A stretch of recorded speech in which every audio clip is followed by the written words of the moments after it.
பரிசுத்த நாமத்திற்கு மகிமை உண்டாவதாக. இந்த ஓய்வு நாள் காலை ஆராதனைக்கு வந்திருக்கிற உங்கள் எல்லாரையும் இயேசு கிறிஸ்து நாமத்தினால் மிக அன்போடு வரவேற்கிறேன். ரோமருக்கு எழுதின நிருபம் 8வது அதிகாரம் 18வது வசனத்தில் அப்போஸ்தலனாகிய பவுல் ஒரு நல்ல ஆலோசனை சொல்கிறார். ஆதலால் இக்காலத்து பாடுகள் இனி நம்மிடத்தில் வெளிப்படும் மகிமைக்கு ஒப்பிடத்தக்கவைகள் அல்ல என்று எண்ணுகிறேன். இந்த வார பிரசங்கத்தின் தலைப்பு கர்த்தருடைய மகிமையை சுதந்திரித்துக் கொள்ள வேண்டும். கர்த்தருடைய மகிமையை தரித்துக் கொள்ள வேண்டும். நாம் நம்மிடத்தில் ஒரு மகிமை இருக்கு. நமக்கு அது பவுல் சொல்றார், இனி நம்மிடத்தில் வெளிப்படும் மகிமைக்கு ஒப்பிடத்தக்கவைகள் அல்ல. அப்ப அந்த மகிமையை ஒருத்தர் தெரிஞ்சுனான்னு சொன்னா அவன் இந்த உலகத்துல ஒரு ஆசீர்வாதத்தோடு வாழ்வான். இதற்கு முன்னால வெளிப்பட்ட மகிமை உண்டு, இனி வெளிப்பட போகிற மகிமை உண்டு. ஆதியில மனிதன் பாவம் செய்த போது தேவனுடைய மகிமையை இழந்தார். ஆனால் ஆண்டவராகிய இயேசு கிறிஸ்து அவன் இழந்த மகிமையை கொடுக்கும்படியாக இந்த உலகத்தில் வந்தார். ஆதியாகமம் 2:25 ஆண்டவர் ஆதாம் கிட்ட சொன்னாரு, நான் புசிக்க வேண்டாம் என்று சொன்ன கனியை ஏவாளுடைய வார்த்தையை கேட்டு புசித்தபடியால் பூமி உன்னிமித்தம் சபிக்கப்பட்டிருக்கும் அப்படி சொன்னாரு. அவன் இந்த சாபத்தை நீக்கும்படியாக தான் ஆண்டவராகிய இயேசு இந்த உலகத்துல வந்தார். நம்ம சாபமா இருக்கிறது தேவனுடைய சித்தம் அல்ல. நம்முடைய குடும்பம் வறுமையில இருக்கிறது தேவனுடைய சித்தம் அல்ல. நம்ம எல்லாரும் செழிப்பா இருக்கிறது தான், அவருடைய மகிமைக்குள் இருக்கிறது தான் தேவனுடைய சித்தம். ஆகவே நம்ம தேவனுடைய மகிமையை சுதந்திரித்துக் கொள்ளணும். நமக்கு ஒரு சுதந்திரம் இருக்கு. இஸ்ரவேல் ஜனங்கள் அடிமைத்தனத்துல 400 வருஷம் இருந்தாங்க. சிவந்த சமுத்திரத்தை கடந்து முதல் முறையாக வெளியே வந்த பொழுது தேவனுடைய மகிமை அங்கே காணப்பட்டது. அதான் முதல் அந்த மகிமை வந்த உடனே அவர்களுக்கு ஒரு குறைவும் இல்லை. அப்புறம் ஆண்டவர் மோசேக்கு சொல்றாரு, நீ என்னை ஆராதிக்கிறதுக்கு ஒரு ஆசரிப்பு கூடாரத்தை ஏற்படுத்துன்னு சொன்னார். அந்த ஆசரிப்பு கூடாரத்துல கர்த்தருடைய மகிமை வந்தது. அப்புறம் சாலமன் ஒரு ஆலயத்தை கட்டினான். அவன் ஜெபம் பண்ணின பொழுது அந்த ஆலயம் முழுதும் தேவனுடைய மகிமையினால் நிரம்பிற்று. அப்புறம் அந்த ஆலயத்தில் அடிச்சுட்டாங்க. தேவன் சொன்னார், கைகளினால் கட்டப்பட்ட ஆலயத்தில் நான் இல்ல, நீங்களே எனக்கு ஆலயமாக இருக்கிறீர்கள் என்று சொன்னார். எனவே பிதாவாகிய தேவன் குமாரனாகிய இயேசுவை இந்த உலகத்துக்கு அனுப்பினார். கல்வாரி மலையில் அவர் சிலுவையில் அடிக்கப்பட்டார், ரத்தம் சிந்தினார். அப்படி ரத்தம் சிந்தி அவர் எடுபட்டு போய் அவர் மகிமையாக நம்முடைய உள்ளத்துல வந்தார். அவர் சிலுவையில தொங்கின பொழுது தேவாலயத்தின் திரைச்சீலை 2ஆக கிழிந்தது. நமக்கும் அந்த இந்த உடன்படிக்கைலாம் உடைத்துட்டார். அவன் நம்மோட உடன்படிக்கை பண்ணது போல எல்லா மாய்மாலத்தையும் பண்ணி வைத்திருந்தான். கர்த்தர் உடைத்து எறிந்தார். பிரிவினை சிறுவராகிய தகர்த்து எரிந்துவிட்டு அவர் நமக்குள்ளால வந்தார். அதுதான் அவருடைய மகிமையை தரித்து கொள்ளப்பட்டது. அப்ப அப்போஸ்தலனாகிய பவுல் கொரிந்து சபைக்கு அதை எடுத்து பவுல் என்ன எழுதுகிறார்? 2 கொரிந்தியருக்கு 3வது அதிகாரம் 18வது வசனத்துல, நாம் எல்லாரும் திறந்த முகமாய் கர்த்தருடைய மகிமையை கண்ணாடியிலே காண்கிறது போல கண்டு ஆவியா இருக்கிற கர்த்தரால் அந்த சாயலாக தானே மகிமை மேல் மகிமை அடைந்து மறுரூபப்படுகிறோம். அந்த மகிமை வர சமயத்துல அந்த அபிஷேகம் வர ஒரு ஆராதனை நடத்தினா ரொம்ப நல்லா இருந்து பேதர் இப்படி சொல்றாரு பாருங்க. 1 பேதுருக்கு எழுதின நிருபம் 4வது அதிகாரம் அதனுடைய 14வது வசனத்துல ஒருவன் கிறிஸ்தவனாய் இருப்பதினால் பாடுபட்டால் 1 பேதுரு 4:14 தான் படிக்கிறார். 1 பேதுரு 4:14 நீங்கள் கிறிஸ்துவின் நாமத்தின் நிமித்தம் நிந்திக்கப்பட்டால் பாக்கியவான்கள். ஏனென்றால் தேவனுடைய ஆவியாகிய மகிமையுள்ள ஆவியானவர் உங்கள் மேல் தங்கி இருக்கிறார். அவர்களால் தூஷிக்கப்படுகிறார், உங்களால் மகிமைப்படுகிறார். அந்த மகிமையின் ஆவியானவர் உங்கள் மேல் மகிமையின் மேல் மகிமை அடைய செய்கிறார். நீங்கள் பெற்றிருக்கிற அபிஷேகம் இனி உங்களில் வெளிப்பட போகிற மகிமைக்குள்ள உங்களை வழி நடத்தும். சில நிந்தைகள் இங்க கூட சிலர் இருக்கிறீங்க, போராட்டங்கள், உபத்திரவங்கள், நெருக்கங்கள், இதெல்லாம் மகிமையின் ஆவியான உங்களை நடத்த சமயத்துல இதெல்லாம் நீங்கி போகும். 2-3 எக்ஸாம்பிள் சொல்றேங்க.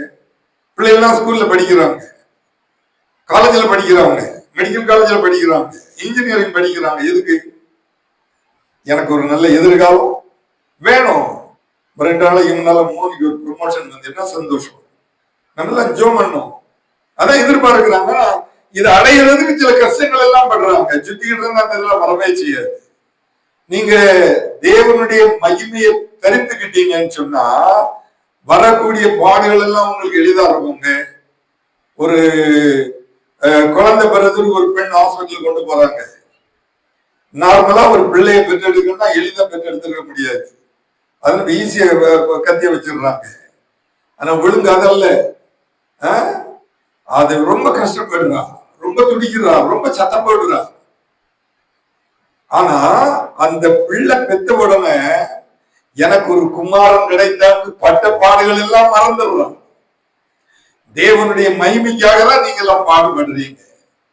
அருமையான தேவனுடைய பிள்ளை, இன்னைக்கு நீங்க தீர்மானம் பண்ணணும், எனக்கு வரக்கூடிய பாடுகள் எல்லாம் நான் அவருக்காக ஏற்றுக்கொள்வேன். உங்களுக்காக அவர் பாடுபட்டு இருக்கிறாருங்க. எபிரேயருக்கு எழுதின நிருபம் 2வது அதிகாரம் 12வது அதிகாரம் 2வது வசனத்தை சொல்றாரு, அவர் தமக்கு முன் வைத்திருந்த என்னமா சந்தோஷத்தின் பொருட்டு அவமானத்தை எண்ணாமல் சிலுவை சகித்து தேவனுடைய சிங்காசனத்தை வலது பாசத்தில் வீட்டிருக்கிறார். நிந்தையை சகித்தார். நீங்க நிந்திக்கப்படுறீங்களா? ஆண்டவருக்காக படுங்க. நிறைய பேர் நிந்திக்கப்பட்டவங்க எல்லாம் இருக்கிறீங்க. எங்களுக்கு வழி தெரியல. இயேசுவை பாருங்க, அவர் நமக்காக பரிந்து பேசிக்கிட்டே இருக்கிறார். நம்முடைய முற்பிதாக்கள் எல்லாம் பரிந்து பேசிட்டு இருக்கிறாங்க. நல்ல தாய் தாப்பன சொல்றீங்க, அவங்க பரிந்து பேசிக்கிட்டே இருக்கிறாங்க. நான் ஒரு சாட்சி சொன்னேன், அங்க ஒரு இந்த பூமதிக்காக இருக்கிறாங்க.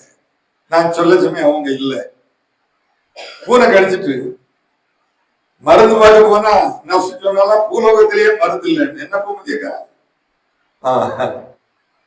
சாட்சி பாருங்க, கூப்பிட்டு ஜோம் பண்ணாங்க.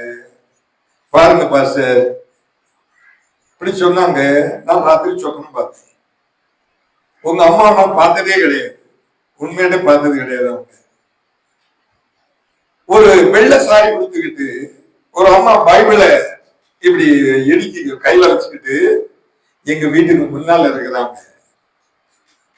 அப்ப எனக்கு தெரியும், நான் சுகப்பட்டுட்டேன். எவ்வளவு நல்ல சாட்சிங்க. நிறைய கிறிஸ்தவங்க நிறைய வேதத்தை நம்புறதே கிடையாது. ஏதோ வாழ்றோம், ஏதோ ஜீவிக்கிறோம்னு சொல்றாங்க. இல்ல, எதுக்கும் நீங்க வாழலைங்க, ஒரு தீர்மானத்தோடு வாழ்றோம். நீங்க நிந்திக்கப்படும் பொழுது இயேசுவை பாருங்க, தூஷிக்கப்படும் பொழுது இயேசுவை பாருங்க. அவர் வலது பாசத்தை உட்கார்ந்துட்டு இருக்கிறாரு. எபிரேயருக்கு எழுதின நிருபம் 2வது அதிகாரம் 10வது வசனத்துல பவுல் சொல்றாரு, ஏனென்றால் தமக்காகவும் தம்மாலேயும் சகலத்தை உண்டாக்கினவர் அநேகம் பிள்ளைகளை மகிமையில் கொண்டு வந்து சேர்க்கையில் அவருடைய ரட்சிப்பின் அதிபதியை உபத்திரவத்தினாலே பூரணப்படுத்துகிறது. அவருக்கு ஏற்றதா இருந்தது. நம்ம எல்லாரையும் மகிமையில கொண்டு சேர்க்கணும். இந்த இன்றைக்கு உள்ள பிரசங்கத்தின் தலைப்பு என்ன? மகிமையை தரித்துக் கொள்ளணும். மகிமையை சுதந்திரிக்கணும். நம்ம எல்லாம் கொண்டு அங்க சேர்க்கிறதுக்குதான் ஆண்டவராய் இயேசு கிறிஸ்து பாடுபட்டார். எல்லா நாமத்திற்கும் மேலான நாமத்தை தந்தார். பிலிப்பியர் நிருபம் 2வது அதிகாரம் 9, 10, 11 வசனத்துல இந்த பவுல் என்ன சொல்றாரு பாருங்க. ஆதலால் தேவன் எல்லாவற்றுக்கும் மேலாக அவரை உயர்த்தி இயேசுவின் நாமத்தில் வானோர் பூதலத்தோர் பூமியின் கீழானவருடைய முழங்கால் யாவும் முடங்கும்படிக்கும் பிதாவாகிய தேவனுக்கு மகிமையாக இயேசு கிறிஸ்து கர்த்தர் என்றும் நாவுகள் யாவும் அறிக்கை பண்ணும்படிக்கும் எல்லா நாமத்திற்கும் அவருக்கு தந்தார். நமக்கு ஏன் மகிமையை தந்தார்னா நமக்கு பாடுகள் இருக்கு. இங்கிலீஷ் ஒரு வேர்ட் சொல்லுவாங்க, if there is no cross there is no glory. பாடு இல்லைன்னு சொன்னா மகிமை கிடையாதுங்க. அப்ப ஆவிக்குரிய ஜீவியத்துல நம்ம வரும்பொழுது பாடுகள் இருக்குல்ல, ஒண்ணு நினைச்சிருங்க, இதுல எனக்கு ஒரு கத்தை பெற்றி தருகிறார்கள். இல்லையா? ஏசாயா தீர்க்கதரிசியின் புஸ்தகம் 53வது அதிகாரம் அதனுடைய 11வது வசனத்துல அவர் தமது ஆத்தும வருத்தத்தின் பலனை கண்டு திருப்தி ஆவார். என் தாசனாகிய நீதிபரர் தம்மை பற்றும் அறிவினால் அநேகரை நீதிமான்களாக்குவார். அவருடைய அக்கிரமங்கள் யாவற்றையும் அவரே சுமந்து கொள்வார். அவருடைய ஆத்துமத்தின் பலம் என்ன? எதுக்கு அப்படி பாடுறாரு? ஆத்தும வருத்தத்தினால் அடைந்த மேன்மையும் மகிமையும் என்ன? ஒன்று உலக பிரகாரமானது, 2வது நித்தியத்துக்குரியது. நம்ம அந்த உலகத்துல சில பாடுகள் வரும் பொழுது நம்ம ஒரு நினைக்கிறோம், எனக்கு ஒரு பெரிய மேன்மை வைத்திருக்கிறார். அவர் இந்த உலகத்துல நமக்கு பாவ மன்னிப்பாகிய மீட்பை பெற்று தந்திருக்கிறார், சமாதானம் தந்திருக்கிறார், சந்தோஷம் தந்திருக்கிறார். எல்லாம் அந்த மகிமைக்குள்ளாக வருது. ஏராளமான காரியங்கள் அழைத்து இருக்கிறது.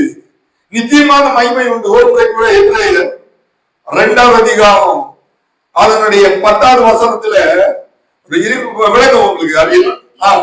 ஏனென்றால் நமக்காகவும் தம்மாலே சகலத்தையும் உண்டாக்கினவர் அநேக பிள்ளைகளை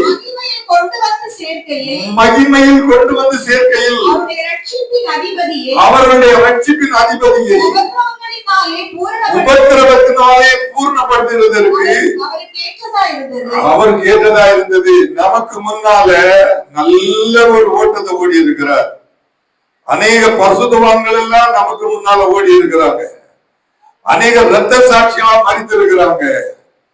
10/4/2026 வருஷத்துல 10ஆம் தேதி கவனிங்க, ஒரிசால ஒரு ஊழியக்காரரை கொஞ்சம் பேர், ஒருவேளை நீங்க இந்த வாட்ஸ்அப்ல எல்லாம் பார்த்திருப்பீங்க, துரத்திட்டு வராங்க. ஒரு பையன் ஓடி வந்து நல்லதெல்லாம் போட்டிருக்கிறான். அவன் வந்து ஒரு தீவிரவாதி, டக்குன்னு முட்டில் அடிச்சுட்டான். அதாவது ஓட முடியல. ஒரு 30 வயசு வேணா இருக்கும். கும்பிடுறாரு. முட்டில் அடிச்சு உடைச்சி ரத்தம்லாம் சிந்தி இருக்கு. அவர் கீழே கிடந்து கும்பிட குறை விட்டான்னு இல்ல, குத்தி பாக்குறான். ஒருத்தன் தலையில எல்லாம் குத்தி பாக்குறான். ஒருத்தன் செத்துட்டான்னு பாக்குறத கேஸ் இல்லை, ஒண்ணும் இல்லை. இன்றைக்கும் நேர ரத்த சாட்சிகள் மறிக்கிறாங்க. அவங்க எல்லாம் என்ன நினைக்கிறாங்க? என்ன கதர் மகிமையில கொண்டு வந்து சேர்க்கணும். அப்ப நீங்களும் நானும் அருமையான தேவனுடைய பிள்ளைகளே, இன்னைக்கு ஏதோ உங்களுக்கு பாடுகள் வர சமயம் அந்த மகிமையில் இருப்பேன்னு உங்களை ஆண்டு ஒப்பு கொடுக்கணும். ஒரு சின்ன பிரசங்கத்தை தான் கேட்கிறீங்க. நீங்க இதை கேட்டுட்டீங்கன்னா பாடுகள் வரும்போது எனக்கு ஒரு மகிமை உண்டு.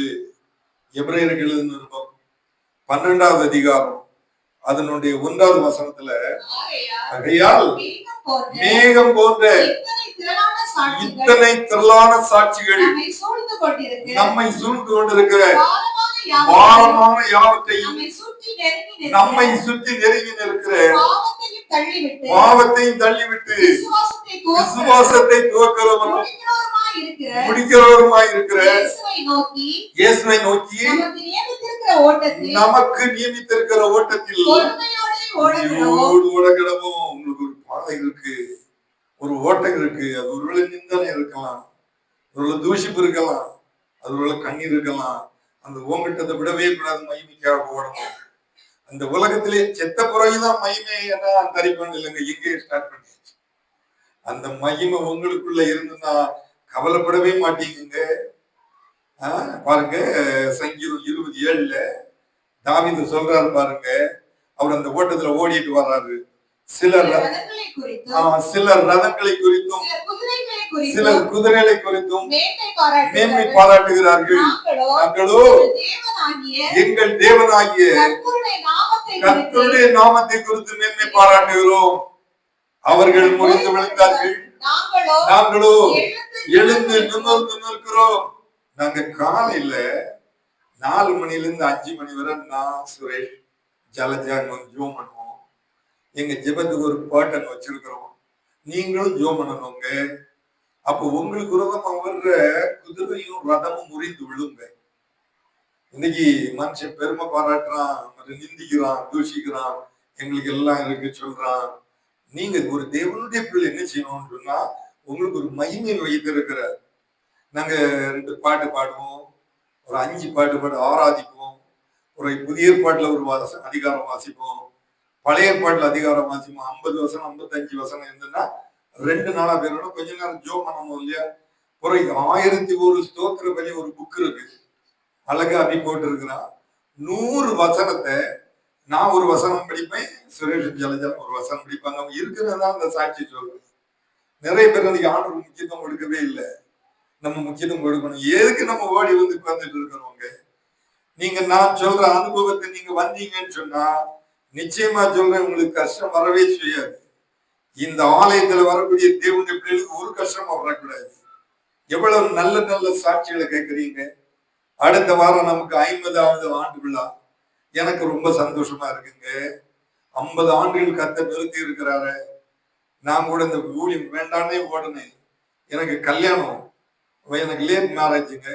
எங்க அம்மா ஒரு போட்டோவை காமிச்சாங்க. நான் இதுவரையிலும் உண்மையா ஊழியம் செய்திருப்பேன் அங்க சொல்றாங்க.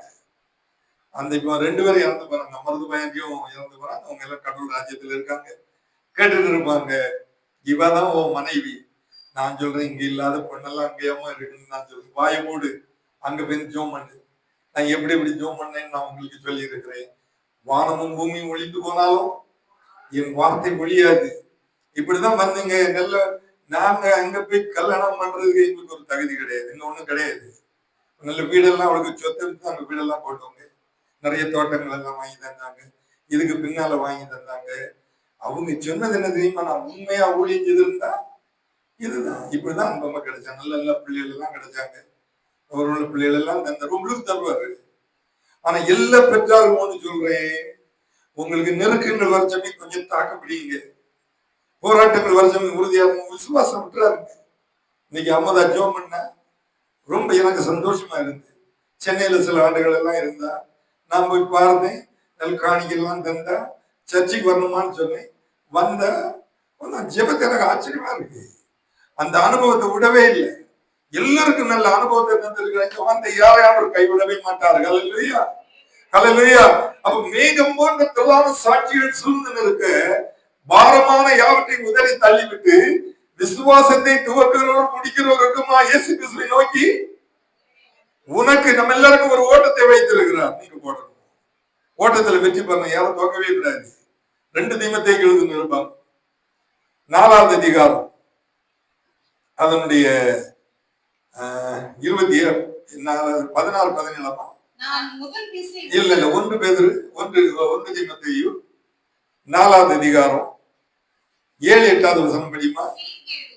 சீர்கேடும் கிளவிகள் பேச்சுமா இருக்கிற கட்டுக்கதைகளுக்கு விலகி தேவ பக்திக்கு ஏதுவாக முயற்சி பண்ணு. சரீர முயற்சி அற்ப பிரயோஜனம் உள்ளது. தேவ பக்தியானது இந்த ஜீவனுக்கும் இனிவரும் பின்வரும் ஜீவனுக்கும் வாக்குத்தத்தம் உள்ள ஆகையால் எல்லாருக்கும் பிரயோஜனமா இருக்கிறது. சரீர முயற்சி இன்னைக்கு போக வேண்டாம், இன்னைக்கு கொஞ்சம் ரெஸ்ட் எடுத்துக்கிடுவோம். அப்ப எப்படிங்க இழந்து நிற்க முடியும்?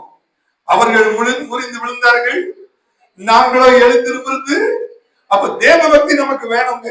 50 வருஷம் நமக்கு வருது, இங்க நோட்டீஸ் எல்லாம் அடிச்சு வச்சிருக்கிறாங்க. நீங்க எல்லாரும் ஒரு நோட்டீஸ் எடுத்துட்டு போங்க. நம்ம வீட்டு கல்யாணத்துக்கு நமக்கு கார்டு அவசியம் இல்லை, அவசியமாங்க இல்ல. இப்ப மார்ச்க்கு ஒரு ஜோ பண்ணணும்னு சொன்னாங்க வினோ, நான் ஜோ பண்ணிருக்கேன், அந்த பிள்ளை ஆசீர்வாதமா இருப்பான். அவங்களுக்கு ஏற்றபடி குடும்பத்தோட அந்த சமுதாய கூடத்துல வந்து ஃபங்க்ஷன் ஒழுங்கு பண்ணி இருக்கிறாங்க சிங்காங்கடையில. நான் ஜோ பண்றேங்க. நம்ம ஒரு காரியத்துக்கு ஜோ பண்ண ஒரு காரியம் வராது. இப்போ அவங்க எனக்கு தராங்க, அழைப்பு வைக்கிறாங்க, அவனுக்கு மனைவிக்கோ பிள்ளைகளுக்கும் கார்டு கொடுக்கணும், அது அவங்க ஃபங்க்ஷன் இல்லையா? வினோபாக்கு என்ன நீங்க வந்துருவோம் யாரும் கொடுப்பாங்களா? இல்ல, அடுத்தவங்களுக்கு கொடுக்குறாங்கல்ல, அப்படித்தானே? என்ன வேணும் உனக்கு யாரும் கார்டு தரணுமா? ஃபங்க்ஷன். அப்போ இங்க வந்திருக்கிற அடுத்த வாரம் நம்ம வீட்டு கல்யாணம்.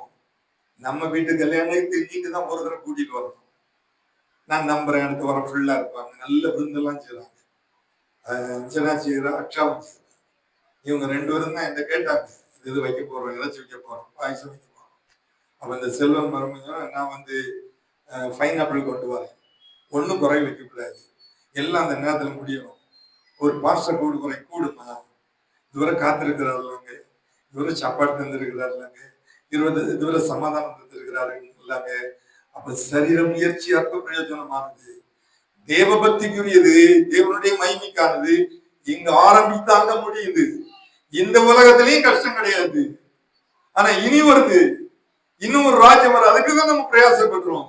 முன்னால சொல்றாரு, நல்ல போராட்டத்தை போராடினேன், ஓட்டத்தை முடித்தேன், விசுவாசத்தை காத்துக்கொண்டேன், இது முதல் நீதின் கீழம் எனக்காக வைக்கப்பட்டிருக்கிறது. அருமையான சகோதரமார்களே, சகோதரிமார்களே, உங்க ஓட்டம் இப்படிப்பட்ட ஓட்டமா இருக்கிறது. அந்த மகிமை உங்களுக்குள்ளால இருக்கா? நீங்க ஜெயிக்கிறீங்களா? நீங்க ஜெயிக்கணுங்க.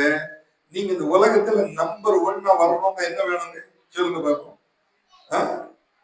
என்ன வேணும்? அதான் நேற்று உபாசியம் வந்திருந்தா தெரியும். நமக்கு தான் உபாசியம் ஒன்றும் கிடையாது. நாங்க ஏதோ சபா ஆராதனை மாத்திரம் தான் வருவோம். பாஸ்ட் நீங்க வர 10 பேர் வந்திருந்தாங்க. நீங்க எங்களுக்கு வேண்டி இந்த விஜய் மாதிரி வந்திருந்தா, ஜெலஜா வந்திருந்தா, நாங்க எல்லாம் வந்திருந்தோம், ஷீபா வந்திருந்தா, பிள்ளைலாம் வந்திருந்தாங்க. சும்மா வீட்டுல இருக்கிறவங்க சரீர முயற்சி வேண்டாங்க. ஆவிக்குரிய பிரகாரத்துல உங்களுக்கு ஒரு நெருக்கம் வர சமயத்தில் லீவ் போட்டு இந்த உபாசி எடுத்துருவாங்க.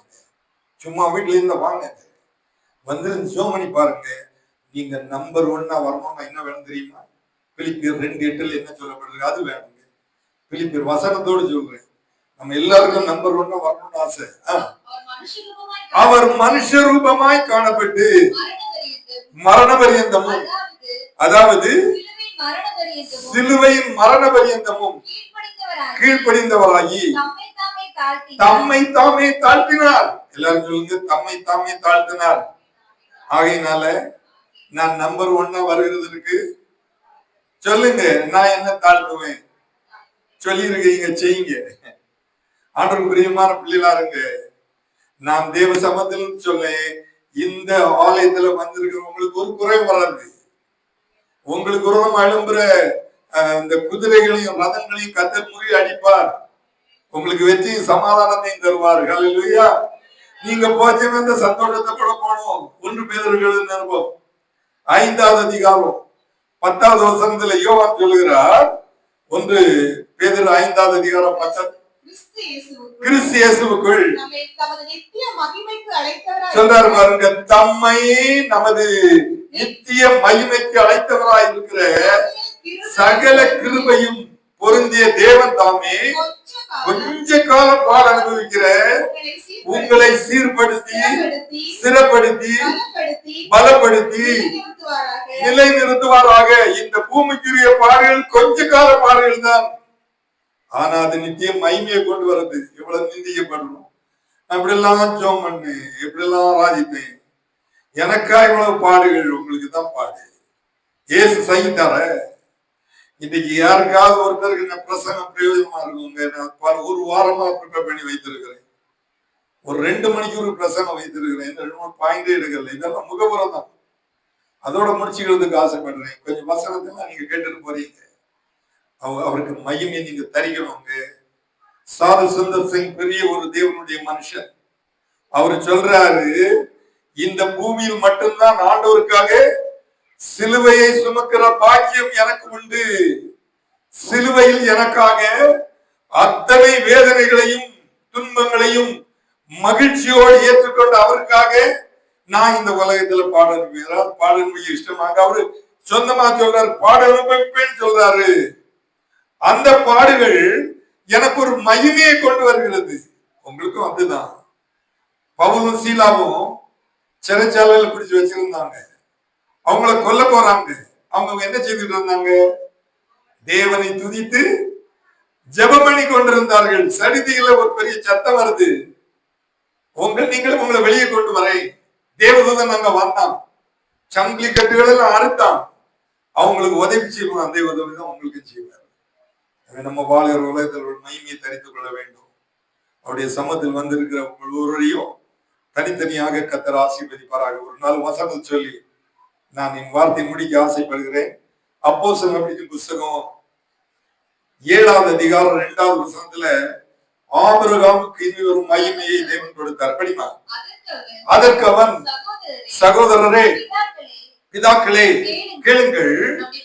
நம்முடைய பிதாவாகிய ஆபிரகாம் காரான் ஊரிலே குடியிருப்பதற்கு முன்னமே மெசொப்பொத்தாமியா நாட்டில் இருக்கும்போது மகிமையின் தேவன் அவனுக்கு தரிசனமானார். மகிமையின் தேவன் சொல்லுங்க, மகிமையின் ஆல்சனுக்கு தரிசனமானார். மோனிக்கு தரிசனம். உங்க பேரால வச்சு பாருங்க, யாருக்கு தரிசனமானா? ஆபிரகாம் இல்லையா? நம்முடைய பிதாவாகிய ஆபிரகாம். நம்மளும் கானார் ஊர்லதான் கடந்தோம், காரான் ஊர்லதான் கடந்தோம், நாடு தெரியாத ஊர்லதான் கடந்தோம். இங்க இருக்கிற உங்க ஒவ்வொருவருக்கும் ஒரு சாட்சி இருக்குங்க. நான் சுந்தரி வீட்டுக்கு ஜோம் பண்ண போனேன். இந்த பையன் சின்ன ஒரு நிக்கல் போட்டு இருக்க பிராயத்துல இங்க வந்தவன். என் கல்யாணத்துக்கு பெங்களூர் வந்தான். என்ன சொன்ன? எங்கேயோ பார்த்துட்டு இருக்கான் பாருங்க. வந்தியா? கல்யாணத்தெல்லாம் பாத்தியா? அங்க இருந்தான். இன்னைக்கு அந்த பெரிய வீட்டை கொடுத்திருக்கிறாரு, பெரிய நல்ல மனைவி, பிள்ளைகள் எல்லாம் கொடுத்திருக்கிறாரு. ஆகாஷ் காணல, பிள்ளைகளுக்கு எல்லாம் நல்ல படிப்பு கொடுத்திருக்காரு. நம்ம வாழ்க்கை சரித்திரத்தை பார்த்தா எல்லாரும் அங்கதான் கடந்தோம். ஆபிரகாம் போலதான் கடந்தோம். அவனுக்கு ஒண்ணு நமக்கு ஒண்ணு இல்லைங்க. அவனை கூட்டிட்டு வராரு, சொல்றாரு பாருங்க. ஆதியாகமம் 15வது அதிகாரம் 5வது வசனத்துல, ஆதியாகமம் 15:5 படிமா. அவன் அவனை வெளியே அழைத்து, நீ வானத்தை அண்ணாந்து பார், நட்சத்திரங்களை என்ன கூடுமானால் அவைகளை என்ன என்று சொல்லி பின்பு அவனை நோக்கி, உன் சந்ததி இவ்வண்ணமா இருக்கும் என்று என்றார். இப்படி இருக்கும்னு சொன்னார். என்ன முடியாது? கொஞ்சம் இந்த மண்ணெல்லாம் எடுத்து கொடுக்கிறாரு. எண்ணிப்பாரு, முடியாது.